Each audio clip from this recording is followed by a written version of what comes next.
Hey guys, subscribe for daily content, and if you're shopping for gear, make sure you check out the description for the newest items at some of the very best online retailers. There's also links for some of the items that I personally recommend. Thanks!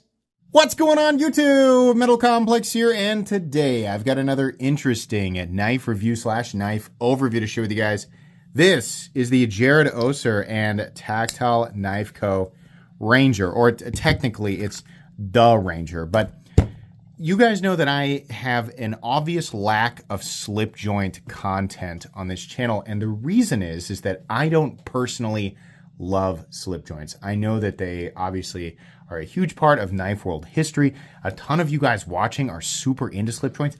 I'm just not. So when I find one I like, it's special. And I'm going to tell you guys at the beginning of this video, I really like this one. It's definitely got elements of it that bother me, as all slip joints do. But man, as far as a slip joint goes, this is awesome. I really enjoy this. Now, this is expensive. This is made entirely in the United States by Tactile Knife Co. They actually go out of their way to do special things like machine individual pieces and then fit them together, or like sort of custom machine them and fit them together individually, which definitely adds to the cost. But the quality is just outstanding. It's oozing quality, and it feels robust. It feels like a tank for a slip joint knife. And it feels like an incredibly American knife too, which just kind of goes along with the, the box here. It just, I don't know. I really like this knife as far as the slip joint knife goes, and I'm going to tell you exactly why. This review is not going to be super long or in-depth or anything like that. Just a really fun knife. So I'll link it down in the description. You guys can check it out if you want to. Thanks so much to Tactile Knife Co. for sending this in, letting me share it with everybody. Thanks to my patrons for supporting me. Let's go ahead and get a measurement here. I'm going to try and get through specs really quick.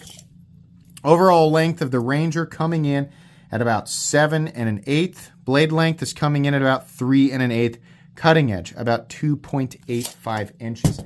How about some size comparisons? Any custom scales you find in this section can be found down in the description under Original Goat and Others. So up against the 80-10, and let's put it up against the 80-20.5. You can see here, it's not as small as you might think. I mean, it's got a narrow or thinner profile, but as far as your average slip joint goes, I would say it's on the bigger side. Very open profile, and it's also robust in material, so nothing about the knife feels dainty. I'm also going to put it up against the Shark Cub, since that's destined to be an evergreen, and you guys, I feel like half the people watching own the Shark Cub now. So there you go. It's very similar, I guess, a little bit longer than the Shark Cub. Let's put it up against the Spyderco PM2 and the Spyderco Para 3. Once again, on the smaller side, close to the size of the Para 3, but with a little bit more cutting edge. And then finally, let's put it up against the Benchmade Group Tilliner, in this case the Ritter Hogue and the Hogue Deca. How's the action? When we're talking about slip joints, we judge this differently. Man, this thing is so solid. Now, this is going to be a turnoff for some people. Like, everybody has their preferences when it comes to slip joints, like big hardcore slip joint guys. They have their preferences, and just like with folding knives, these preferences can vary widely. What some people consider a flaw with a knife is considered, a huge boon, or a design, it's like a huge benefit in design, right? So it just depends on which side of the fence you're on. But you guys rate the strength of the pull on a 1 to 10 system, and I think, I always forget, I think 10 is like the heaviest. This is heavy, but they gave you a nice deep nick here. This is very easy to engage with, but man, this mid stop here, snap, very distinct. Oh my gosh, the power of that coming down. It feels good, and it feels solid. Like, it just makes me feel, I know it's like the back spring, but it just makes me feel like I'm holding on, or I'm using something that's incredibly high quality. I will say, like, this spine, it's like thick, and then it's really thin, and then it's really thin. So if you go to use your index finger here, that swedge is obviously not sharp, but you're pushing against a lot of pressure, and you're going to feel it in your finger there. So I would recommend that you remind yourself, hey, back up a little bit and do it about right here, which is actually a little tricky because it's so strong, right? So maybe, let's do that again. maybe from here, go down, and like the close, if you have your hands like this and you try to use your thumb, it's going to stop at 90 degrees, which is going to give you a big old gasharooski, which is not a word and not something that I say, but it's going to do that to your finger, right? So push here and then snap. I would give that an 8 or maybe even a 9. This is one of the strongest ones I've felt. Obviously, I'm just going off of what I've felt, right? But it's heavy. It's a lot of resistance there, but man, it feels good, right? So when you go to open it up, I would say opening it is it's far easier than closing it. Closing it makes me a little bit nervous, and it's slightly uncomfortable because I feel like the optimal position to do that in is up here, but you know, you'll adapt to it.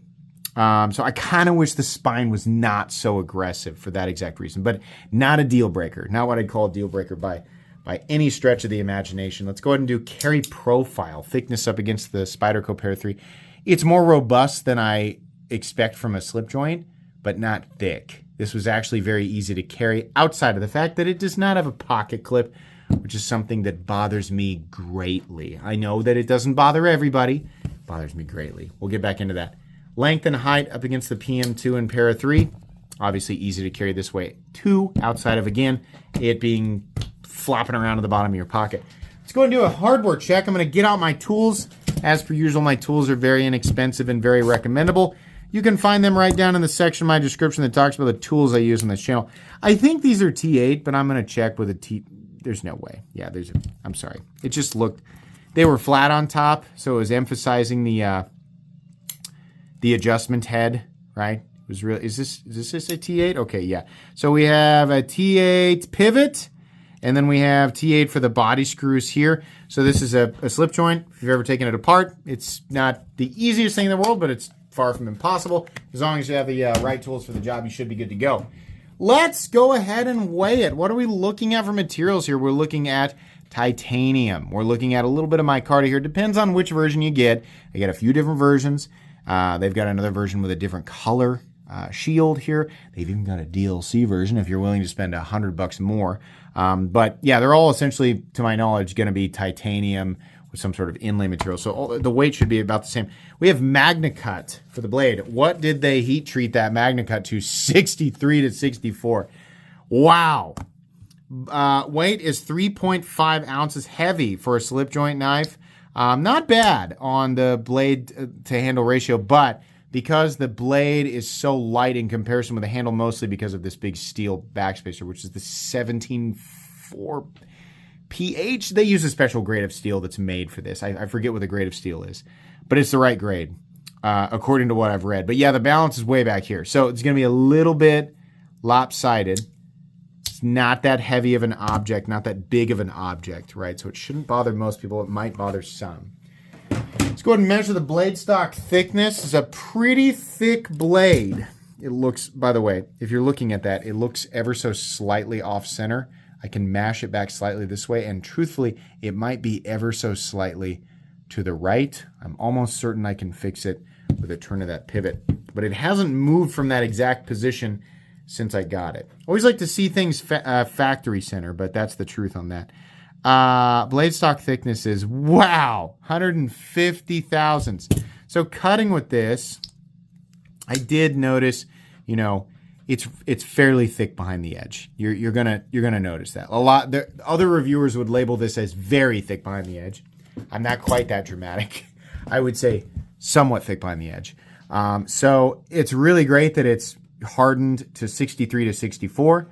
The geometry of this will lessen the power level of that HRC, but it will still cut and cut and cut. Just wanted to emphasize that real quick. Okay, meat and potatoes time. Yeah, super classic Bowie style blade, big open ergonomic profile. I don't normally like to carry slip joint style knives for two reasons. Number one, I feel like it takes me a whole season to open them. Same reason I don't like to carry the Opinel, right? I don't like to have to shave after I've opened it, or celebrate another birthday. I just want the thing to open, right? Back when we didn't have systems that allowed us to open our knives quickly, a slip joint style knife or a folding knife in general was, oh my gosh, technology is alien tech, right? You can fold it up and it's compact. You put it in your pocket. We didn't think about how long it took us to unfold it, right? Now it's just click, it's open, right? And you still got Grandpa fumbling around with a slip joint, right? It's like the cue the compilation, there's like the quick frame of the guy mowing the yard and then snow falls and finally Grandpa's got his knife open. I'm joking, right? It doesn't take that long, but I've gotten used to being able to open my knives quickly, so it's a little irritating to go that slow. But there is a little bit of satisfaction that comes with opening a slip joint, especially one like this that's got a heavy, oh, that's nice, distinct half stop. I get why some of you guys are into this. I get it. Starting to kind of like it. I don't love them, but when there's a good one, I get the warm feelies. I get the fuzzies, right? So I kind of get it, right? But again, the main reasons. Number one, I can't flick them out super fast. Number two, they rarely have pocket clips, which is irritating. And every time I say that, someone's like, "Oh, what's it? Just put it in your pocket. Just get. It's what? It's fine. Just let it flop around down there. Just let it flop around like a fish." I don't want to do that. I want it to stay in one spot. I want it to stay up against the back seam of my pocket. So I put something else in there. It's not flipping and flopping. I don't like something laying horizontally in a pocket that at times is stretched around my legs, standing up and sitting down, and all of a sudden I got something sitting this way in my pocket. The same way. When I stand up and sit down, it doesn't really affect me. Something laying like this or like this or like this, and I stand up and sit down. Sometimes my jeans, depending on the season, it's Christmas. It's just Thanksgiving. Jeans are fitting a little tighter. A knife sitting like this in my pocket, I sit down and whoa! It's going to stretch the jeans out. I don't like that. It's uncomfortable. Okay? So I don't want to carry in the back pocket. What do you think? You think I'm a psychopath? I'm going to carry a knife in my back pocket like a weirdo? Jeez. Why don't I just cut up hot dogs in the morning and pour milk over it? Call that cereal. That's crazy talk. You don't do that. That's weird. But seriously, I'm not going to do that. I'm not going to carry it. I wish that they, Tactile, it would be really cool if you guys designed a pocket clip attachment for this. Something, right? Be hard to do since you have one screw here, but I think a pocket clip would have, I would have loved that, right? Not everybody's going to agree with me, but I would have loved that. But okay, they're going classic. That wasn't their goal. They say, complex, shut up, dude. They're going classic. They weren't trying to make a modern knife. You want it to be a modern knife, and it's not a modern knife. Shut your big dumb face. All right, okay. Sometimes I tell you guys that, so that's fair. Yeah, they did. It's very classic. It's very, very classic American. And it has the cool, the combination of the titanium and the Magna Cut. It does feel very, very solid. And admittedly, it was annoying to carry this I've carried it for maybe a total of 3 days. It was slightly annoying to carry it without a pocket clip, but it didn't kill me, right? I didn't die. But yeah, I'm just used to carrying a knife with a pocket clip. Tactile on one side, and then we got, Oser and MC, which doesn't have anything to do with me as far as I know. And then we have that classic, well, kind of classic, but kind of goofy Bowie blade. Blowy. I almost said blowy blade, which is not a thing. But it's the same on both sides. This isn't a grinding area. Error. Error. It's not a grinding error. Let me make my mouth work. Okay. So on their website, they list the blades as hand ground. I have to assume that means hand sharpened. But maybe they really do hand grind the blades. I doubt it. I bet they hand sharpen them, which wouldn't surprise me at all. That's expensive to do, one at a time. It's also expensive to individually create the parts to fit each other. That's not something that we always see. Very expensive. Tactile is small batch, and they very much are in-house USA. So for people going to the website, if you're doing that, right? Listen, it's expensive to do this. If you think that's crazy, you're probably used to buying cheap Chinese knives at Walmart. And there's nothing wrong with that. But that's why they cost less. It's not because Tactile's trying to throw a pie in your face. It's because you don't know what it costs to do this. And that's okay. I didn't at some point either, right? Every day, there's 100, 500, 1,000 new people on this channel who have no idea that this corner of the knife world exists or that knives can cost more than $100. Stop yourself from immediately, don't let your knee-jerk reaction to be scream and cry and poop your pants. Don't do that, right? There's more to it. Ask questions. There's a ton of people here willing to answer them, including myself. But yes, this is factually expensive to create. I'm not guessing. I know this to be factually true. It's expensive to create something like this. And they did a really, really good job with it, honestly. Even cutting bevel, maybe it's imaginary. I think it doesn't actually have a recurve. It's just a trick of the mind because of the curvature of the blade. It's actually straight there, right? Nice tip, nice, the final cutting bevel looks nice. It doesn't lock, but man, the amount of force it would take to get it to come back, like I feel like you're gonna know. You're still at risk of slipping, right? That's the problem with a non-locking knife, is that it doesn't lock. So you do have to pay attention, okay? I'm not a lot of people have told me that the best first knife for my son or any of my kids is a non-locking knife. And as someone whose dad gave him a non-locking knife for their first knife, yeah, it taught me to be careful with a knife after I got cut 17 times with it. Yeah, it teaches you, but you're also at risk for really hurting yourself, like really badly, right? I've cut myself with locking and non-locking knives. I just feel like you're less likely to severely injure yourself with a locking knife. Obviously, what comes with that is proper, like teaching kids not to cut towards yourself, teaching kids not to pry or screw with a knife, right? No, I disagree with that, Metal Complex. See, my grandpa, he taught me a thing or two about using a pocket knife, and he used to... Shut up! Your grandpa's wrong, you're wrong, sorry. That's going to sting a little bit, but so that's a bunch of flapjacks. That's a bunch of nonsense. You shouldn't be cutting, or you shouldn't be prying or screwing or hammering with a pocket knife. You should be cutting with it, right? So I'm not convinced that... I don't know why I'm talking about this. I said that this was going to be a fairly quick review, and here I am going off on a tangent. I'm not convinced that a slip joint would be the best first knife because I don't consider them to be safe. I feel like we as a community and as an industry, right, have evolved past this. And the reason we like this type of stuff is because it represents a certain time period. And it's also a certain style of knife, which we have tons of examples of this in the modern knife world. They're not necessarily the safest or most innovative or this or that. It's just people have a certain interest in a certain style of knife. It doesn't have to be the best of the best. It just is what it is, and some people like that. And I think that's perfectly fine, right? This is a really, really cool version of a style of knife that I don't traditionally like, but I like this one. It's really, like, everything about it is just what I like. In my mind, I'm like, ooh, but that element of that slip joint I really, really like, right? It's kind of all of that mixed together. It's very burly.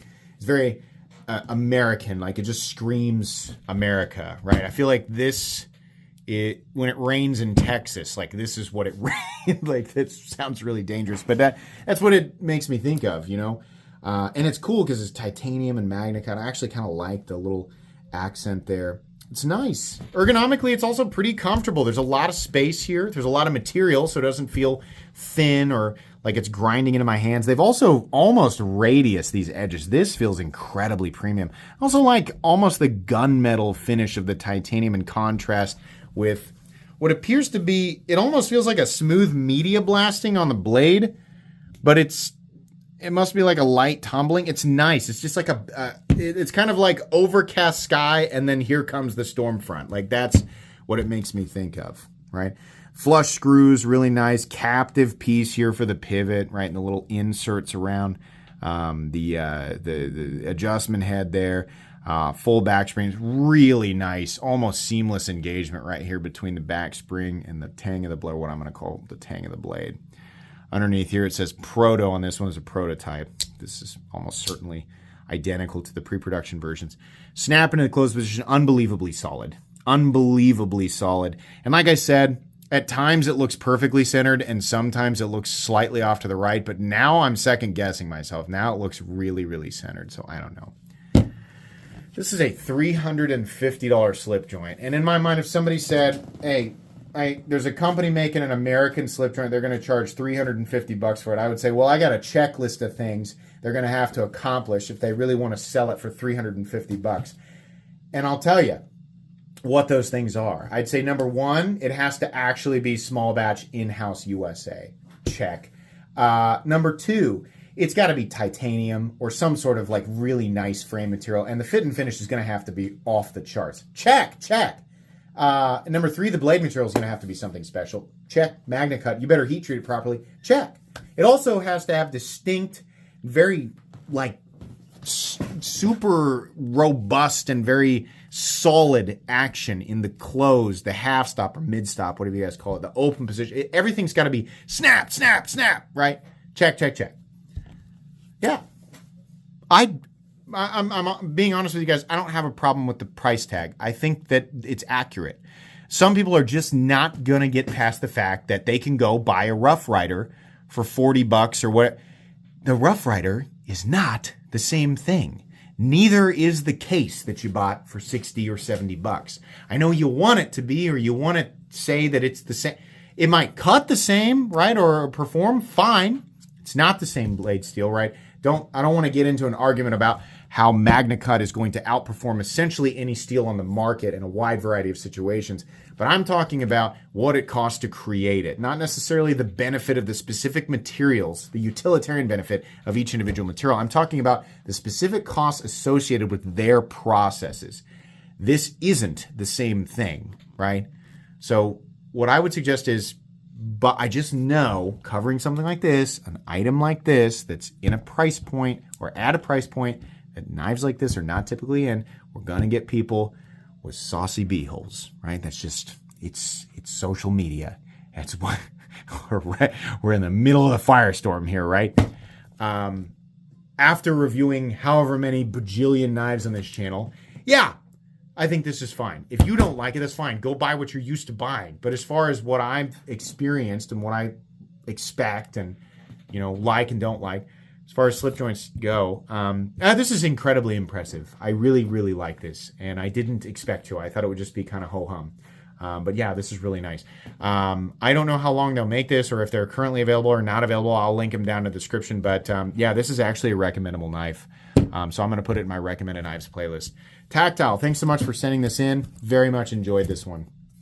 Please make sure to follow me on Instagram at metal_complex.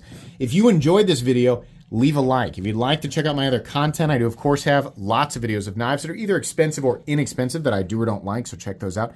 And if you enjoy all my content, go ahead and click on that Metal Complex logo right there and subscribe because there's definitely more coming. Thanks again for watching, everybody, and have a great day.